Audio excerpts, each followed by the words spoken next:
मैं आपको ख्याल गीत सुनाने जा रही हूँ। अगर आपको अच्छा लगेगा तो ज़रूर से ज़रूर सब्सक्राइब करना मत भूलिएगा। आप लोग शेयर कीजिए, कमेंट कीजिए, लाइक ज़रूर दीजिएगा।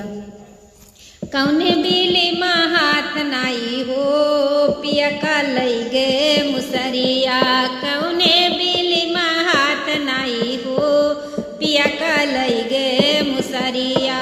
सासू जो आवे देवता पूजने को, सासू जो आवे देवता पूजनी को। कौने बिली माँ हाथ नाई हो, पियरी लई गे मुसरिया। कौने बिली माँ हाथ नाई हो, पिया का लई गे मुसरिया। जेठनी जो आवे लुचरी पवनी को, जेठनी जो आवे लुचरी पवनी को।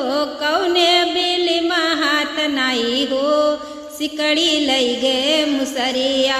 कौने बिली माँ हाथ नाई हो, पिया का लई गे मुसरिया।